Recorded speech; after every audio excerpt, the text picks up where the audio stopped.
Un grand bonjour ou bonsoir à chacun de vous. Mon nom est Edmond Midier. Je suis serviteur de Dieu, serviteur de Jésus-Christ, il y a plusieurs années de cela. Donc, je suis animé d'une volonté de donner ma participation dans l'évangélisation, parce que le Seigneur Jésus nous a appelés non seulement pour sa gloire, mais il nous a aussi appelés pour le service. Et la Bible dit, il y a la joie, il y a fête dans le ciel quand il y a un seul pécheur qui se repent. Donc c'est le désir, c'est la passion de tous les serviteurs de Jésus-Christ.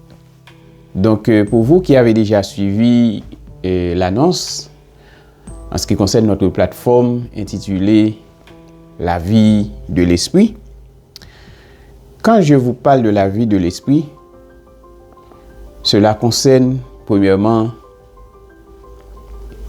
toute la Bible, deuxièmement toute la vie de Jésus-Christ notre Seigneur, et troisièmement toute la vraie vie chrétienne. Toute la Bible, parce que pour que la création du cosmos devienne ce qu'il est, ce qu'il était, ce qu'il est aujourd'hui, il fallait l'intervention du glorieux Saint-Esprit. Puisque la Bible dit, dans Genèse chapitre 1er, verset 1er, au commencement, Dieu créa les cieux et la terre. La terre était informe et vide. Cela veut dire la terre était tohu-bohu. La terre était dans un état chaotique. Au verset 2, la Bible dit, l'Esprit de l'Éternel planait sur les eaux. Ou en d'autres termes, l'Esprit de l'Éternel se mouvait sur les eaux. Donc, nous devons poser certaines questions. Pourquoi l'Esprit de Dieu planait-il au-dessus des eaux? Pourquoi Dieu trouva-t-il important de mettre cette phrase-là? L'Esprit de l'Éternel se mouvait au-dessus des eaux. Premièrement, c'est pour stabiliser. Deuxièmement, pour planifier. Troisièmement, pour harmoniser. Sans le Saint-Esprit, ces trois éléments-là seraient impossibles. Parler de la stabilisation, planification et harmonisation. Deuxièmement, toute la vie de Jésus-Christ, le personnage central de la Bible et du monde. Prenons par exemple la vie du précurseur du Messie avant d'arriver sur la vie de Jésus-Christ. La Bible dit, il y a un homme et une femme qui se nommaient Zacharie ayant pour femme Élisabeth. Ils étaient avancés en âge, mais Dieu leur avait promis de leur donner un enfant. Et c'est cet enfant-là qui allait devenir le précurseur du Messie. Parlant du précurseur du Messie, le docteur Luc a révélé, dans Luc chapitre 1er, par exemple, prenons le verset 13. L'ange a dit à Zacharie, ne crains point, car ta prière a été exaucée, ta femme Élisabeth enfantera un fils, et tu lui donneras le nom de Jean. Il sera pour toi un sujet de joie et d'allégresse, et plusieurs se réjouiront de sa naissance, car l'enfant sera grand devant le Seigneur. Il ne boira ni vin, ni liqueur enivrante, et il sera rempli de l'Esprit Saint dès le ventre de sa mère. Cela voudrait dire, pour que Jean-Baptiste fasse son travail, comme le précurseur du Messie, annoncer la bonne nouvelle, à savoir la repentance, la Bible dit, pendant qu'il faisait son travail, il baptisait les gens. Voyant venir à son baptême plusieurs docteurs de la loi, Il leur dit, race de vipères, qui vous a appris à fuir la colère à venir. Pour que Jean-Baptiste puisse avoir cette autorité, cette capacité, la Bible montre qu'il lui fallait la présence du glorieux Saint-Esprit.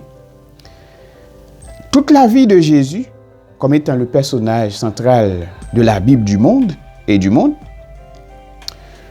la Bible dit, voici de quelle manière arriva la naissance de notre Seigneur et Sauveur Jésus-Christ. Même la naissance de Jésus-Christ, pour que Dieu, laissant son trône pour venir ici, parce que de toute éternité, de toute génération, Dieu avait le désir de trouver quelqu'un pouvant satisfaire sa volonté, satisfaire sa justice, satisfaire sa sainteté. Sa justice en tant que Dieu suscite que nous, puisque la terre ainsi que les cieux ont été créés par lui, mais il avait donné la responsabilité à Adam et Ève de gérer le cosmos. Nos grands-parents là, ils ont passé à côté de leur mission, puisque Dieu leur avait dit, voici l'arbre de la connaissance du bien et du mal. Il y avait une sorte d'interdiction. Il a dit, ce arbre-là, le jour où tu en mangeras, tu mourras certainement. Adam a désobéi, il a pris et il a mangé. Mais Dieu, il a dit quelque part, Dieu est lié toujours par sa parole. Il a dit ça, il est dit dans le livre de Jérémie, il dit à Jérémie, moi l'Éternel, je veille toujours sur ma parole pour l'exécuter. La Bible dit, nos grands-parents, ils ont vu que l'arbre était agréable à la vue. L'arbre était appétissant. Ils ont pris et ils ont mangé. Et par la suite, vous connaissez l'histoire. Dieu leur a dit, puisque vous m'avez désobéi, vous n'avez pas écouté ma voix, voilà la conséquence. Donc, mais pour racheter le monde, son monde à lui là qu'il a créé de sa propre autorité, de sa propre bouche, puisque avant la venue du péché, le cosmos, on parle de la dispensation de l'innocence. Tout était agréable. Mais Dieu voit la postérité, ou bien les postérités d'Adam et d'Ève, comme il est dit, tous ont péché et sont privés de la gloire de Dieu. Dieu veut racheter son monde. Il a cherché, passant par Abraham, Noé, il y a des hommes qui n'ont même pas vu la mort, qui n'ont pas connu la mort physique. Comme Élie, tous ces hommes-là étaient disqualifiés. Dieu, prenant la forme d'un homme, laissant son trône, il a trouvé une femme vierge. La Bible dit, voici de quelle manière arriva la naissance de Jésus.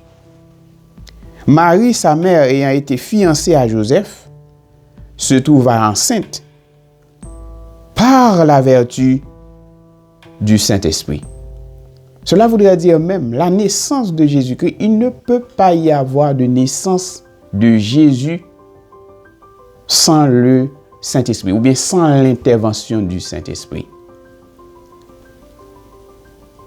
Dans cette plateforme-là, peut-être d'autres serviteurs de Dieu l'ont fait. Mais je vais, par la grâce de Dieu, essayer, si vous ne l'avez pas encore, d'ouvrir vos yeux. Il n'est pas question seulement de Jésus, Jésus. Oui, Jésus, c'est notre Sauveur. Mais pourquoi Jésus, lui là, il a dit qu'il nous est avantageux qu'il s'en aille. Car s'il ne s'en va pas, le consolateur, à savoir le Saint-Esprit, ne viendra pas. Quel avantage y a-t-il là-dedans? Troisièmement, parlant de la vraie vie chrétienne, il ne peut pas y avoir de vie chrétienne sans le Saint-Esprit. Il nous faut faire cette différence-là. Il y a un docteur qui a dit ça, je suis d'accord. Il y a une différence entre les activités de l'Église et la vie chrétienne. Faire l'œuvre de Dieu, c'est pas comme moi je suis musicien, on peut faire des choses à l'église, chanter dans une chorale, prêcher, toutes ces choses-là, pour moi, c'est pas ça l'œuvre de Dieu. Quelqu'un a posé Jésus cette question et Jésus lui a répondu, l'œuvre de Dieu, c'est de faire sa volonté et de connaître celui que Dieu l'a envoyé. Voilà, c'est ça, faire l'œuvre de Dieu. Donc, au cours de ces émissions que vous allez suivre, je vais, par la grâce de Dieu, essayer de vous donner plus de détails, non seulement la Bible, non seulement la création, non seulement la vie de Jésus, le précurseur du Messie, mais il y a une loi que beaucoup de mes frères et sœurs aujourd'hui ne connaissent pas, c'est la loi de l'esprit de vie. Je vais élaborer plus dans une autre émission. Qu'il en soit ainsi pour vous, que le Seigneur vous bénisse.